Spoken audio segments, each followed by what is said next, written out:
this little musical introduction is going to be from Drew Gibson. He's a kind of acoustic blues artist here in the DC area. And this is one of his songs called Here in the Evening.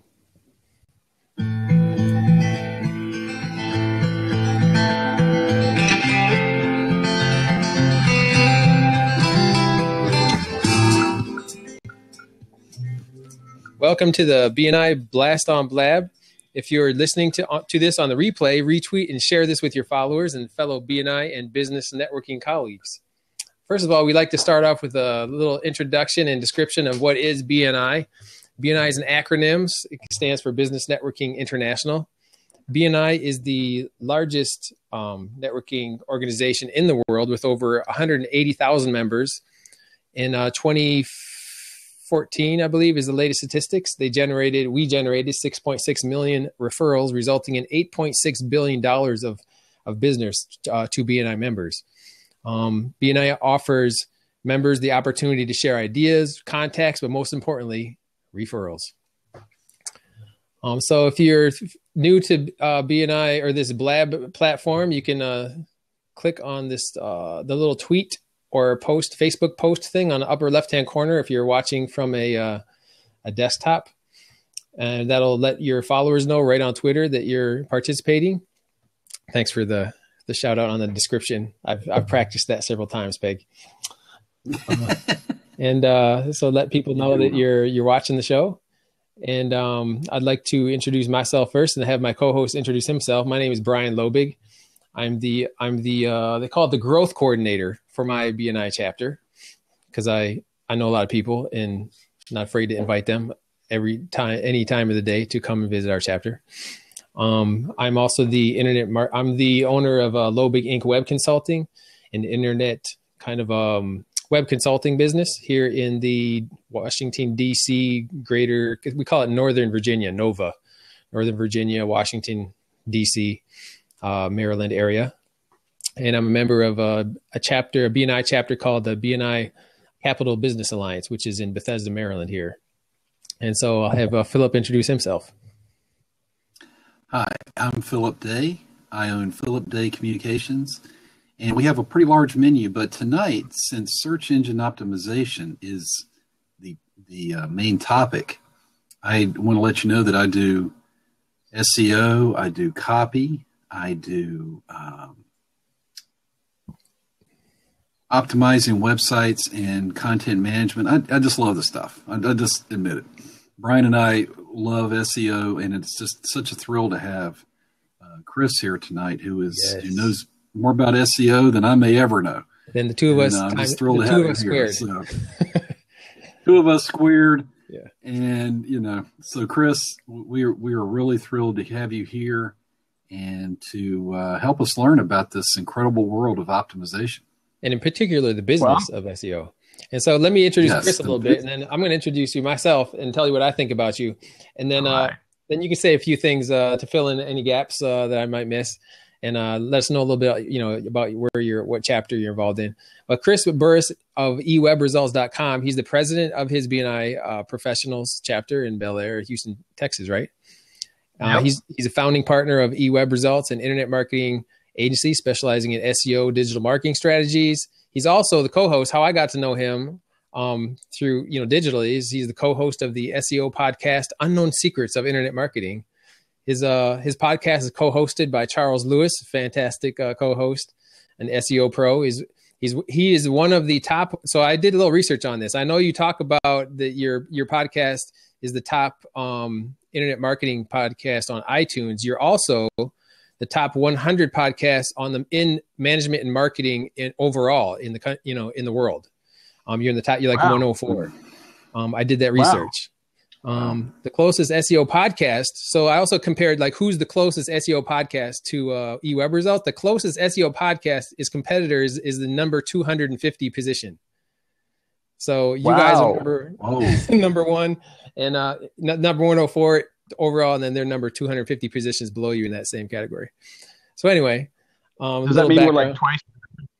What's that? You were like twice as good? Yes, exactly. And even higher than the SEO rock stars. I listen to them a lot too. So fill in any gaps a little bit from that brief intro, and tell us something personal about yourself too. Okay, well, yeah. So it's kind of cool that so many things fold together, right?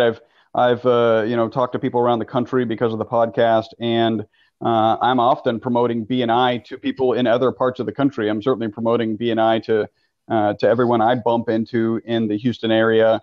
I get prospects who call, and part of what I'm trying to assess is how I could help their business grow, and maybe that's part of BNI, maybe it's part of social marketing, maybe it's part SEO, whatever it may be. I'm always looking for ways that I can help businesses develop. It's a passion of mine. I've from a very early age, I was very interested in business and interested in kind of the positive impact that I could have on businesses, and I think that's probably what led me into creating the podcast. We've been on air for about 5 years. You've got some great. I'm going to have to re-listen to this and jot down those stats, and you'll get yet another punch in the face, Brian, on our next podcast, which will be tomorrow. A punch in the face, for those of you who don't listen to the podcast, a punch in the face is a good thing on his show.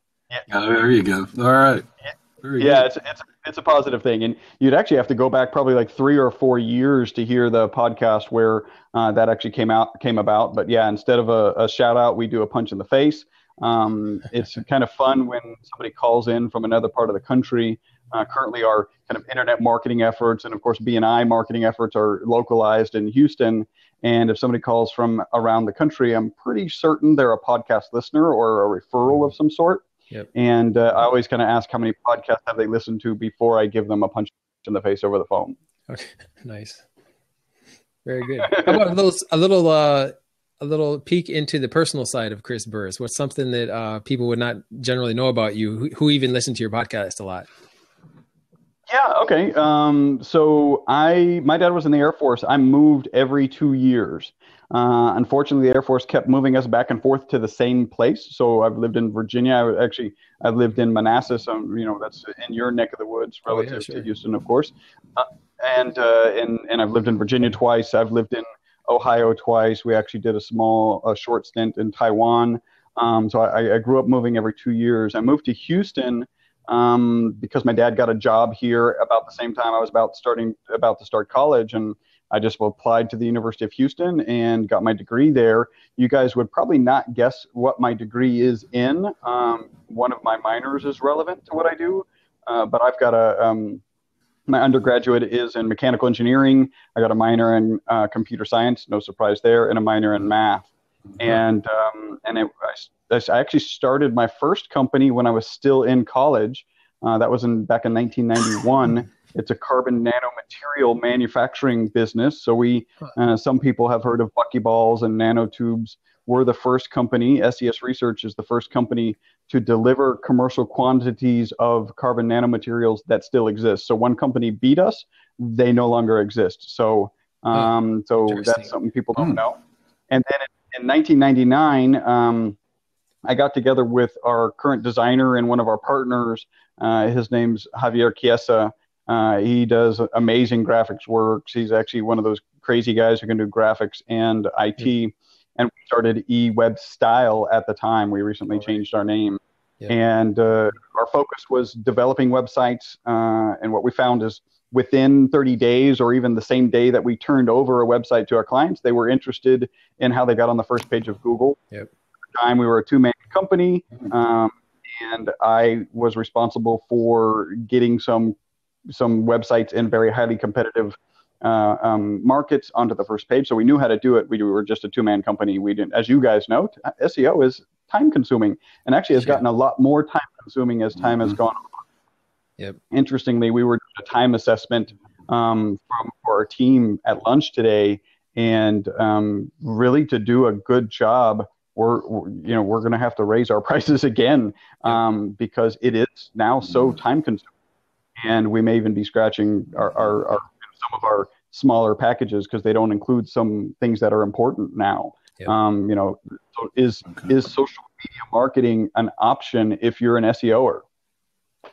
Right. It's an interesting question, right? Yeah, exactly. So I think that's a little bit about me. You guys may questions, or Yes. I can speak passionately about BNI. It's been great for my business. At one point, it was responsible for 30% of my business, and so this is the second time that I've been president of the chapter. I described it. I don't know if you guys have heard it put this way, and I think it's really powerful about BNI, which is if you believe that networking, and I say this in our meetings from time to time when they give me the floor, if you believe that networking is of any value, raise your hand, of course. It's 7:30 in the morning and I got a room full of people, they're all raising their hands. Yeah. And if you believe that having an accountability system in place makes you perform better at what you're doing, then BNI is the right organization for you, because it is that networking and it is that accountability system that's that holds you accountable to the networking. Be there on a regular basis, turn in referrals, make an effort to meet and know people. And it's when you meet and know people that you're comfortable giving them referrals, and vice versa. I know Philip has got a question about myths, like SEO myths. Yeah, Chris, we've got a national and international audience tonight, so this can definitely speak to them doing SEO. What would you say are the 3 or 4 common myths of search engine optimization, and how we can get rid of those myths? So that's a really great question. I'll be honest, I'm going to kind of go off the cuff here. I don't have anything prepared for what specific myths are. What I can talk to is what we often have to address when prospects call us and we're trying to educate them on the values. And so, let me start at the most core level. I have people who regularly call me and say, I don't get any business from the web, or we have a cold call outreach program, and we get on the phone with somebody and they're like, I don't get any business from the web, so I don't think I need search engine optimization. and right. And the reason they don't get anything from the web, as you guys are laughing and know, is because they don't have good placement. They don't have a great website. Even if they have a great website, if they don't have good placement, they're not getting traffic, so they're never going to get business for web. The reality is, if your goal is to grow your business about 10%, maybe even 20% over the next 12 months, you can do that with BNI. You can do that with, even to get to 20, you have to have a concentrated program for eliciting referrals from your existing client base, right? So referrals from the people who are already your customers. But if you want to grow more than that, you've got to do some sort of marketing. And there is no more traceable, trackable, accountable marketing on the planet than internet marketing. Yep. So that's one. Like I just don't need to do it. Some challenges we bump into. This is very core. I'm probably not really answering kind of high level SEO, but we get people who will say, I don't need SEO. I have great placement. And you ask them, okay, so what do you have great placement for? And like in my case, I would say, oh yeah, I'm really good. I have great placement for eWeb results. And you have to kind of hold your laugh and say, if they know who you are, then you don't need to try and have them find you. Right. They're going to find you unless you've done something disastrous, right? Exactly. And then the next one is if they're logged in and they visited their website, we know the impact that it has. And they don't even have to be logged in anymore, right? If they've visited it and they've got a cookie on their browser that shows that they've been there to Google or clicked through to it, then it'll rank high on that first page. Yep. So that's, again, that's more fundamental. I think overall myths. We had an interesting one, and we haven't made this is fresh off the press. Nice. Yeah, you're gonna like it. So we like exclusives. Yeah, we have. Yes, we do. We have a client who has been very proactively requesting that we complete NAP. Right. So the name, address, and phone number. Mm-hmm. There's a couple. We're like at 80% accuracy according to a Moz toolbar or whatever, but this particular customer is insisting that we need to divert energy to this NAP. And I did some research and I was trying to find I was unable to find actually any case studies of people who had horrible name, address, phone number consistency and duplicates or whatever, and therefore ostensibly no placement, right? And then they fixed it and all their placement came back. So I've never seen that white paper. I've seen everyone and their brother jump on the bandwagon that says NAP is important. You got to do NAP, hammering NAP into your head. And I agree. You need to have NAP, and it needs to have exact consistency. We say it in the podcast regularly. The commas, the semicolons, the dashes. Yeah. Yes, everything, right? Yeah. And but in this particular case, this client has cracked the 3-pack, actually sits on top in her neighborhood. Hyper local Google search is another very interesting topic, but she's cracked the 3-pack. So you look for a relevant search term, not branded search term. So we're not looking for eWeb results in my neighborhood and finding me. We're looking for internet marketing in my neighborhood, and I'm the top position in the Google 3-pack. And so the theory is that we shouldn't actually spend any more effort. If I've got 1 hour to spend, I should spend it on content. I should spend it on content because Google's so hyper local. I should actually spend it on content that reaches outside of her specific zip code, specific city. And so that's a debate that we're kind of having. And I'm really sitting on the side that if you've cracked the Google 3-pack, don't worry so much about it. Now, it's pretty easy to do, right? But in this case, we've just gotten to 80%, and now we're off to other things. And this insistence by the client has really caused me to do this research and do this kind of thinking about it. And I don't know, what do you guys think? Because this literally is, I put a rebuttal to our client yesterday about this particular issue. So the basic concept is she's wanting you to reach out into other localities to try to get into the Google local pack, or is the disagreement is over doing content marketing or local SEO? So we've got lots of other tasks to do, right? There's so many things to do from an SEO perspective. And we've got the NAP to 80%. So we're missing 20. There's a little inconsistency, maybe some missing images on a couple of things. Yeah. And she is insisting that we address that immediately. And we're saying, well, we'd rather not divert effort away from things that get you placement. And ironically, the request is we need to make this happen because I don't just want to have great placement in my area. I want to have it in other areas. And can you guys still hear me? Yeah. Yeah. Oh, yeah, we were fine. All my screens are frozen up, but as long as we can, and I'm going to check from time to time until the screen comes back. So ironically, it's like, hey, I want to place better outside of my area. So please, let's focus on NAP. And I'm just saying, one, NAP is never going to help you outside your area. Exactly. It can help you outside your areas, content marketing, and other places. Local, regional geotagging kind of stuff. But the effort, we shouldn't put the effort on the NAP for her exact place. Because literally after you crack the 3-pack, so my theory is this NAP is so important to crack the 3-pack and then maybe even to get in the top 5 of an organic result. And once you've accomplished that, then NAP, you should need to work on more citations, but the bulk heavy lifting of what NAP has done has already been accomplished. In fact, if you're literally focusing on NAP, you're literally focusing on name, address, and phone number. And if you're focusing on those, you're improving the SEO for your name, address, and phone number. How important is that? Right.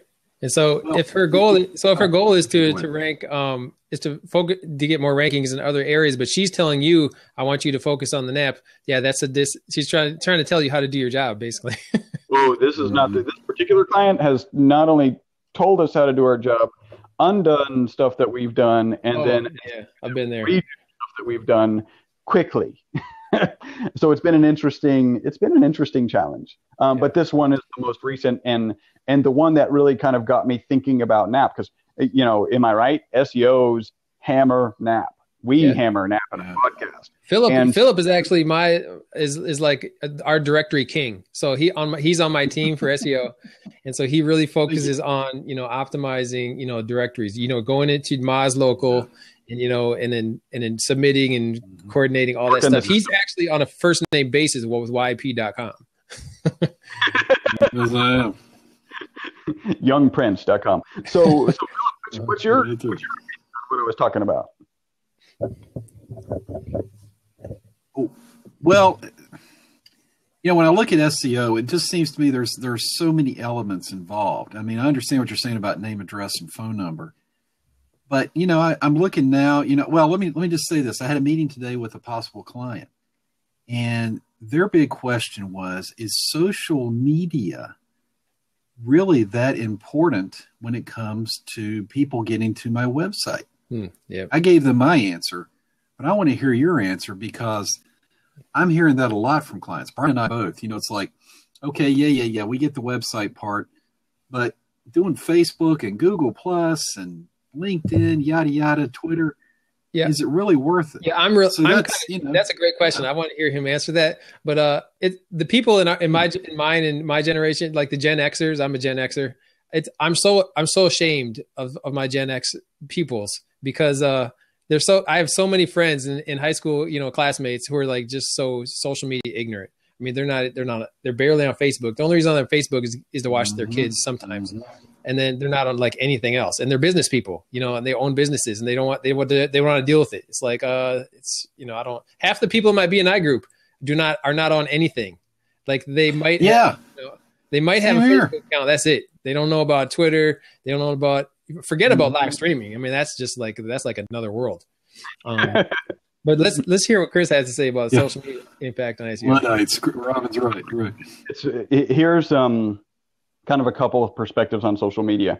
You can do social media only campaigns that have a positive ROI, right? It is possible. In fact, one of my kind of, I'm in a business networking, I'm actually in a coaching program called Action Coach. And one of the other companies that my coach is coaching is a social media focused. And the first thing my coach told this social media person to do was make sure you're focusing on ROI, right? To just go out there and wave your hands and say, look, I'm doing social media. I think that's what Philip is most concerned about, is not an effective strategy. If you're going to measure and see what people engage with, and you have goals, and the goals could be likes, I mean, that's okay. But the goals really should be ROI. I believe that you need positive ROI social media campaigns. And that's based on, good content and the right messaging when you're posting, and the good content is the right balance. I mean, this is one of the very interesting things that we've learned about social media is everyone hammers into you 70-30, 70-30, 70-30, right? Is that right? 70% fluff, if you will, kind of engagement and personality, and then 30% ads. Is that kind of or 80-20? I've heard 80-20 more. 80-20, yeah. Brian hammers 80-20 into me. So we've got a client who owns 2 donut shops. Pull back and think about social media for donut shops. If you followed a donut shop, do you really care about any fluff, or you just want to know when the next donut special is? Right. Mm-hmm. I just want a donut coupon every day. In fact, you could give me 2 donut coupons a day so that I remember, it reminds me to stop at the donut shop and get that donut on the way home. Whereas if you did, something else like some sort of manufacturing facility, then, Facebook may not be the best place for them in general, but that's definitely got to be about personality and fluff, if you will, and then maybe an ad every now and then. Right. So that's kind of one interesting side point of social media. Interesting. So I really don't believe in the fluff concept in general. I mean, I know people do it. I know brands, I've worked with dealerships. I worked with Volvo of Central Virginia for like 4 years. I did all their internet marketing, and a lot of businesses, I know some dealerships, they do have, they do cat pictures, they do, memes, they do trending memes, and they get a lot of followers. But I look at their engagement, and I look at, are those people converting? They're engaging with people like in California, they're a local, Ohio dealership. But I still like the 80-20 rule, where the 80% is not fluff, but it's information that helps support your brand. It helps support, your own personal philosophy about what your business is. And so like sharing podcasts from other SEO companies. I think, sharing your content on my website, in my Facebook page, in my social media, I think it helps me. It helps make me look like I know, that I'm following the thought leaders, in my industry. And so I think from that perspective, 80%, or 70% being, information, I say this information, educational or inspirational. And within that genre, I do have an aversion towards just sharing, cat memes or something on a business page. But I think content curation from other consistent, brands that help promote or influence your own brand is a good thing. Yep. Yeah, I would. Well, and I would fall in the same line of thinking as you, Brian, which is the fluff is, if we're going to track ROI, and we should on everything, then it's going to be very hard to track our ROI on fluff, or it's really, really easy. Zero. That's kind of one aspect, right? So you can run a social media marketing campaign that has positive ROI. So the next is maybe this is the real question is, how important is Google, or does Google, and how much does Google use the social signals that come from Facebook and Twitter and G Plus and maybe LinkedIn as value? And so that's an interesting question. We believe that it's pretty important. And that's one of the fun things about the SEO world. We don't know anything until we've done a concrete test, and that's why we listen to Search Engine Land and Rand Fishkin, because they're running really cool tests, and we get to learn from them. And I don't know if they've done this test. Actually, I probably should do a little bit of research. Maybe they've already done it. But we think that the social signals, that the search signals that Google's receiving from the social media are pretty powerful, and have certainly discussed in our office. I mean, our smallest package, right? So we'll do SEO, we'll do PPC, but the packages that we really want to sell start with SEO and PPC. And we've considered dropping that package or making that package include social media. Oh, yeah. Interesting. But let me, if I could ask one more SEO question. Yeah. I know we want to get into BNI, but the importance of video. We tell clients Google respects video. Would you say that's still a trend for 2016? And the piggyback question on that is, would you recommend video for the home page to help with SEO?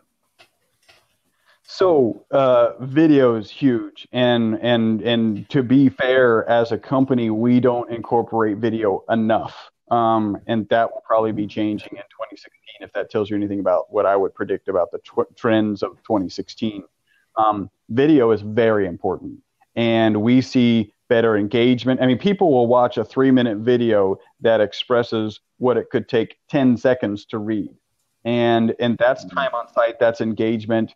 You can do things like, we could actually take this video and stick it somewhere, and people and it will be stuck somewhere, obviously, and people will watch it, and it will be in perpetuity, kind of marketing for all three of us, and that's the power of video. Our podcast, we broadcast the video. We don't have that much followers who are watching it live, but the video's out there and it's available for people. Our plans, we're currently in kind of a redesign.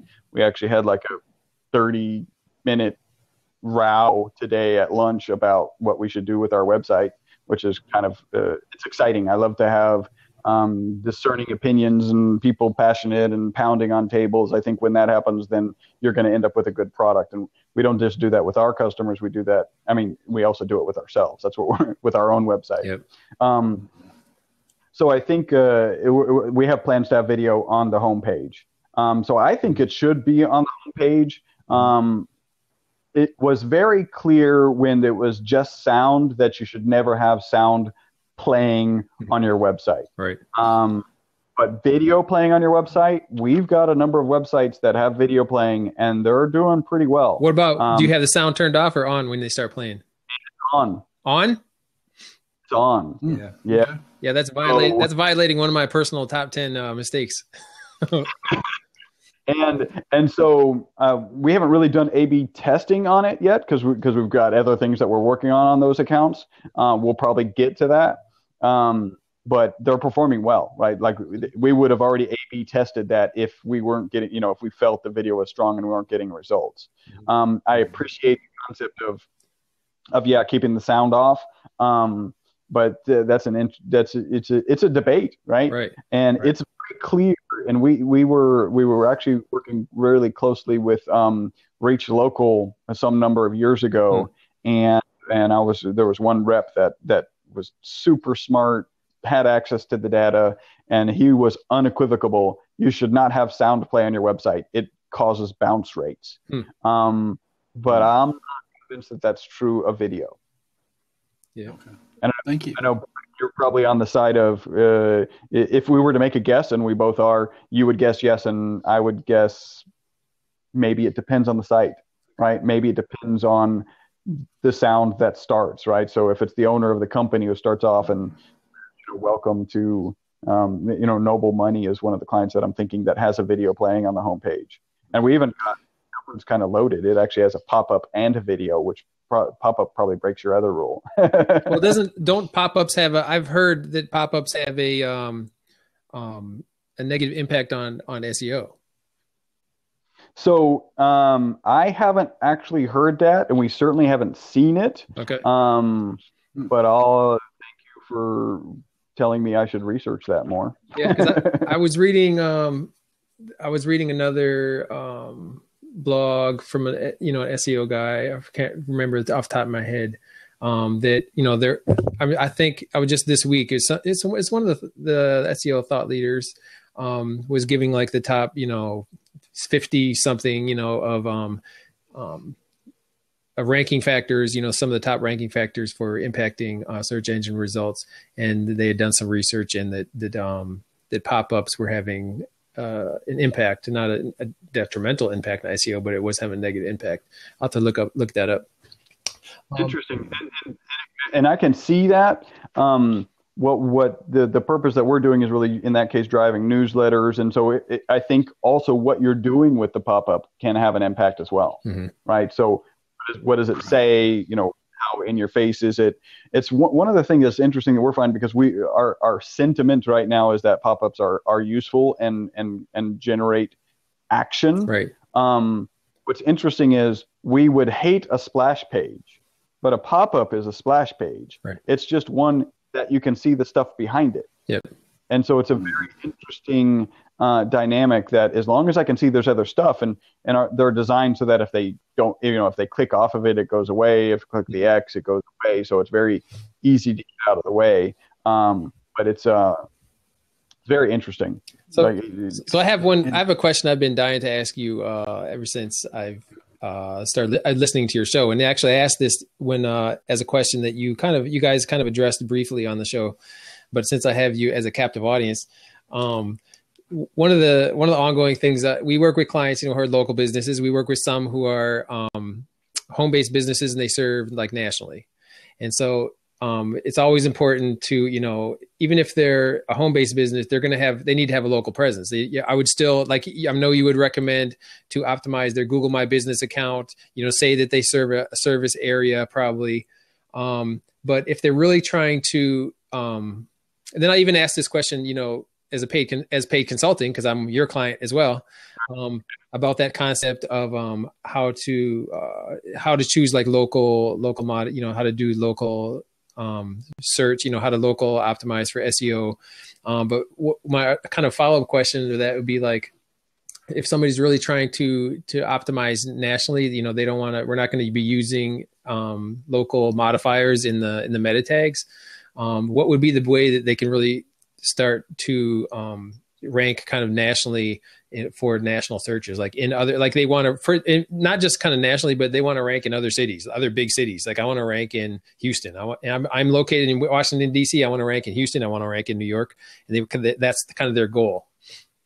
Yep. So that's interesting. The case study that I was giving you earlier about NAP, that particular client gave us a hard time because of what I'm about to recommend. And this is something that we discussed is getting an office in that location, and is one of the ways that you can do well. And there's no way around the fact that can be valuable. The reality is, if went there and created an office, right, and had a team there, then it would place well, right? Yep. And so to get an office, not a PO box, but one of those executive suites. I know there's people out there who are saying that they don't work or they've been caught, but that's one of the powerful ways. By the way, the customer that we had actually told us it's not an SEO's position to tell me to open another office. We're debating it on an SEO. We debated on our podcast. There's actually other podcasts I've listened to that debate it. It is a subject that SEOs should be discussing with their customers. I agree. And so you're not just national. It's like, I want to place over there, and really, in order to place over there, you've got to become an expert over there, and that does require some process. I mean, Google is hyper local now, right? Well, what about just creating some local pages? So they create like, I want to rank as a SEO professional in Houston, Texas. So I'm going to create a local page on my Low Big Ink website that says SEO Houston. Do you think that works at all? It can, yes. It does depend on so here's a great example. I had a guy on the phone today. He has a shredding company here in Houston. So he shreds, tons of papers or whatever. And his previous SEO had done a really good job. So I pulled up his SEMrush report and I'm like, wow, I mean, we'll be able to maintain it, maybe bump you up a position or two. But this is the sweet client that we never get, right? Mm-hmm. And the previous SEO guy had literally just dupe copied a ton of small regional municipalities and towns, within 2 hours of Houston, and it was the same content, just replacing the town name, and it placed well. Huh. And our instinct as SEO is that's dupe content. But remember, Google says about dupe content, they don't say it's a penalty. They say that they'll put in the supplemental all the dupe content. But when you throw dupe content at a small regional location and there is no shredder in that area, the most relevant information is actually this dupe content that this guy out of Houston created. So the reason it works is because it's small and there's no competition. There's no content to put for shredder in that area. So if you came to Houston with some sort of Washington fad and Washington D.C. fad that we're not up on in Houston, it would probably be pretty easy for you to do well, to place well for that. Huh. Before we go on, we would just want to invite the audience to, if you have any questions about SEO or BNI for our guest, please feel free to post them, and we'll try to get to them before the end of the program. The way to make an official question on Blab is you type a / and a Q, and that way it kind of creates a pop-up on the left side of our management panel here, and then when we click that we're answering it shows up on the screen actually. So /Q and then ask your question if you have one. /Q, thank you. That's right. Very cool. I'm digging this platform. It's the first time I've used Blab. Well, really the second. The first one was the test I did earlier today. Yeah, and we use Stephanie. She was awesome taking care of this, and she was a little concerned about doing the cell phone. I think it seems to be working. I can't see you guys, but I think that's because this web page is optimized what stuff I should see, which is kind of cool. Okay. Just let me ask a question. You guys are familiar with Periscope? What's the usage of like Blab versus Periscope, and have you guys tried anything else for audience stuff?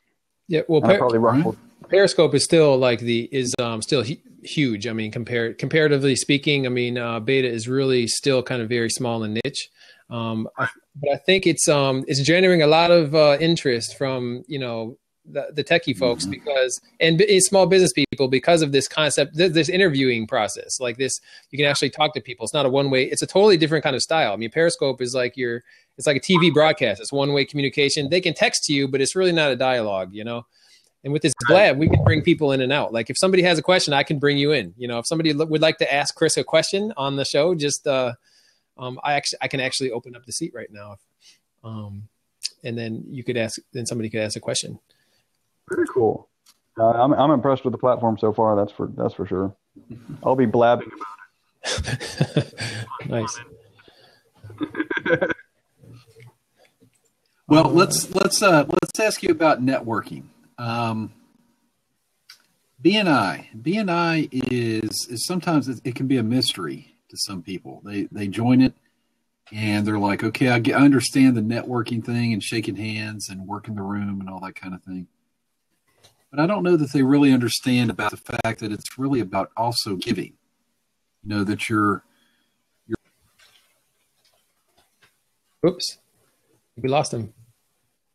It is. Well, I can take it from there. Okay. Oh, okay. Yeah, go ahead. Yeah, please take it from there. Oh, and we lost Chris. Oh, shucks.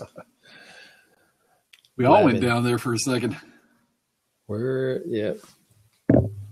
This is the wonders of beta technology. We did get 45. Well, while Stephanie is looking for it. Yeah, the whole Stephanie. system went down. I think because we went over 8:30. It's oh, really? Yeah, I think shut us down. We had to reopen it or something. I'm not sure what's going on. Okay. Yeah. I think everybody can still hear us. If you can hear us, put a number 1 in the chat message over there. If you guys can still hear us. Welcome, Adam. He just joined. Yay, James. James the best. And I'm being blocked out halfway here. Yeah, I see that. Okay. There you go. I don't know where you went. Oh, no. Yeah. I lost. Okay. And it's not recording anymore, Brian, by the way. Really? I don't think mine says recording. Okay, good. Okay. But we should probably we've gone 45 minutes. I think we should probably do a little outro music, introduce the next guest anyway. Yeah, let's go ahead and do that. Let's be sure to advertise. Let's be sure to. Did you see? Hello? Yeah, I can barely see you. That's all right. I'm down here, so let's be sure to advertise our guest website. And then we should wrap everything up. I think we may have lost him. So what's his website, Brian? It's the website for Chris is ewebresults.com. And Stephanie can type that into the chat over there. And he's got, again, just for those of you who are coming in towards the tail end here, Chris Burres, our guest, is the number 1 podcaster for internet marketing on iTunes. He's also the top 100 in the entire management category of iTunes. He's a member of Business Networking International, just like Philip and I. There's chapters all over the country. And he's the president of his chapter in Houston. And so he's an SEO expert. I hire him on occasion to ask some technical SEO questions for our own clients, for Philip, mine, and Stephanie's own clients. So it was great to have him on the show today. Our next guest, you want to tell the audience who our next guest is? Do you have that in front of you? I don't have that in front of me, but go ahead. Okay, I'll scroll down to it. Let's see. Okay. Our most recent guest, actually, I'd like to do a little shout out for James Bonato. He's actually in the audience. James was a previous guest. Was James just last week? No, it was Garrett last week. So James was two shows ago. 2 weeks ago.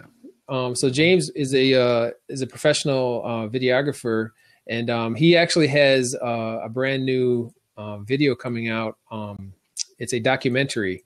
It's called The Three Cameos. Fantastic, very touching stories. And so he's doing a premiere of that, a private invitation-only premiere locally here in the Maryland area. So we're really glad to have him on the show. Glad to give him another little shout out. Our next guest for next week, I'm looking through my notes, is going to be a man by the name of Frank Lanscron Tamarazo. Lanscron Tamarazo. I have to work on that. He's the owner of Cesano Coffee. It's a coffee roaster. It's one of the top high-end coffee roasters in Michigan. And so he's really developed a significant business. A lot of it has been through social media, and really BNI has helped that take off. So I'm really going to be fun to interview him next week, especially if you love coffee. That's right. If you love coffee, be sure to come back next week. And we got one of the perks of being a host is he's going to send me. I'll share it with you, Phil. But he's going to send me some of his coffee so that I can have some taste before the show. Oh man, please send it my way. I will. The co-host demands it. Well, we'll let you guys go. We have gone over time, but we couldn't help it. It was SEO. We love this stuff, So Thank you for joining us. BNI Blast on the Lab. We'll be back next week next Thursday, 8 a.m. Eastern Standard Time, USA. But internationally, you guys can join us too anytime, and we thank you for your participation in our show tonight. Very good. Catch y'all later. Thank you. Good night.